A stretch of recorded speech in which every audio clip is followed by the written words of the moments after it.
Because South Africa has extended the Zimbabwean exemption permit to the end of this year. Yes, the grace period will give Zimbabweans working in the country time to migrate to other visas before the 31st of December.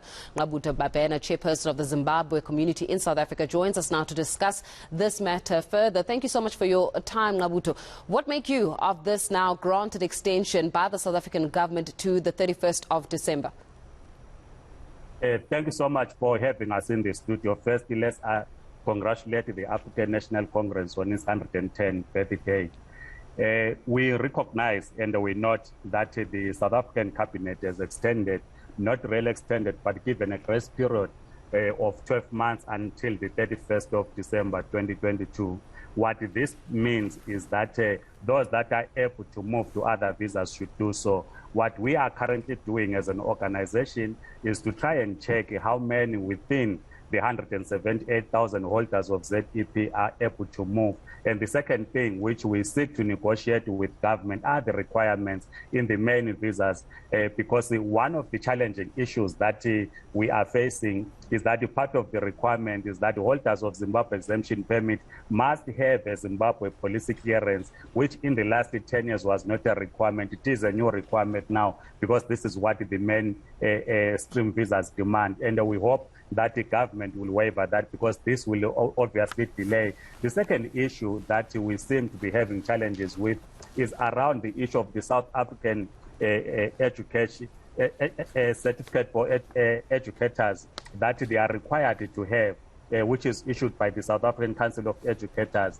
And currently, teachers are struggling to have that certificate. So even if you have a 12-month extension, but if teachers are not in class, it's just as good as a permit not being extended. So these are some of the challenges that we are confronted with in our community. Yeah, but then I'm sure you can appreciate, Nqgabutho, that South Africa is facing a point where there are illegal, and of course there's a difference now, they're illegal, undocumented foreign nationals in the country, and we need to be able to curb down on that, just that reality as the country. So from that perspective then, what advice would you give then to the South African government so that they can deal effectively with how many illegal foreign nationals are actually coming into the country undocumented and not being able to be accounted for? Because that in itself causes a certain discontent between major countries, including Zimbabwe and South Africa.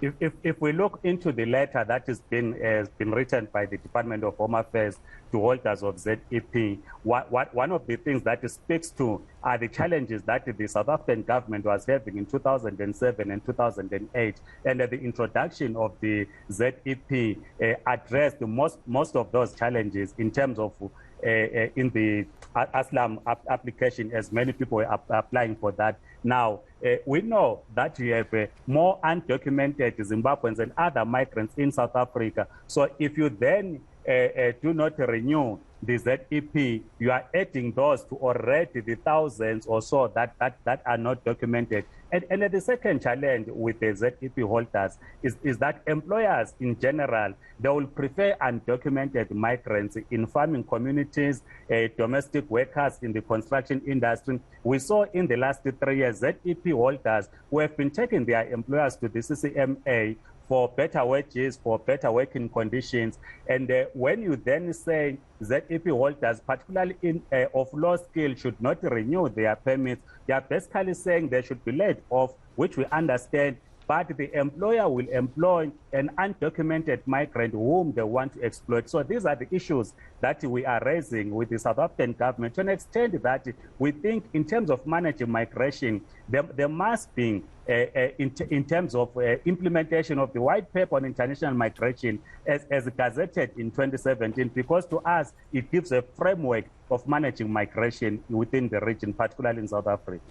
Yeah, I mean, but then now what? Because obviously we've got a lot of people that are now scrambling to get their ducks in the row, their documents in a row. And just in terms of some of the sentiments that have been shared by Zimbabwean nationals living in the country and working in the country, what's been their thoughts on this?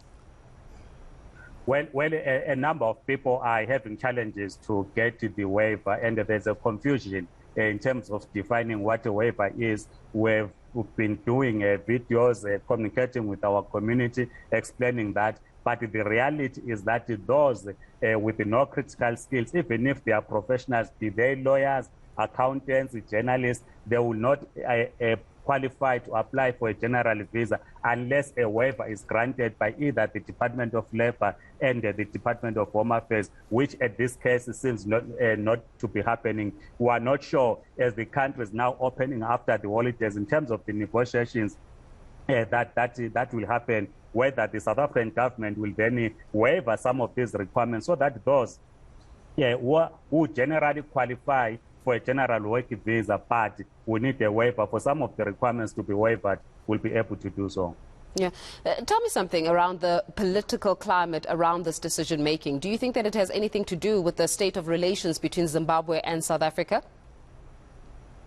Well, we've taken a position that Zimbabwe must take responsibility. Because we've always maintained that without building a national democratic economy in Zimbabwe, without addressing the currency question, we will always have these challenges. And it is unfortunate that our neighbors are now carrying our burden or carrying our responsibility. You will recall that between 2009 and 2013, during the inclusive government, at least there was a stabilization in the economy. Would have continued with the inclusive government, but there appears not to be an appetite or willingness in the political leadership in Zimbabwe to engage. We should have continued with the government of national unity in Zimbabwe. Probably some of these challenges would have been addressed, but of course, we have an uncaring government in Zimbabwe. ZANU-PF is not willing to address economic fundamentals. Hence, we see the crisis every year at the Bedford border post, as we have been witnessing in the last few days. So then, Nqgabutho, is it not up to the persons and the citizens of Zimbabwe, the nationals, Zimbabwean nationals, to actually put pressure on the Zimbabwean government so that they care? I mean, we keep speaking about how the Zimbabwean government does not care. We see the realities of migration subsequent to that. But is it not time that the people of Zimbabwe stand up to their government and say, actually, not under our watch, you have to do what we say that you have to do as a citizen to represent us, otherwise we can take you out? Is there any way that the people of the Zimbabwe can actually own their own power, as it were, and take it back to the government and say, you are failing us as Zimbabwean nationals? When Zimbabweans, young people, on the 31st of August, was it 1st of August 2018, did that, the military was sent in the streets, people were killed.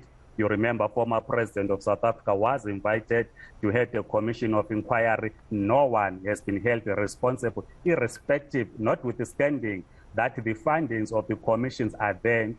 In January 2019, when Zimbabweans took power to themselves, workers organized themselves, they said, not in our name. The military again was sent into the streets and people were brutalized. So you have a citizenry that is unable to stand against the military junta, because when they do so, the military is sent into the streets. Elections have been rigged, not only in 2018, but since 2000, elections have been rigged in Zimbabwe. And you know that the SADC observer missions have been giving a thumbs up to a rigged election in Zimbabwe. We know of brutality by the state in Zimbabwe. So Zimbabweans have came to a conclusion that even if they stand, no one will give them solidarity, to extend that there's now fear. The issues of Kukuraundi, which happened in the 80s in Matabeleland and part of Midlands, remain unresolved. When citizens are trying to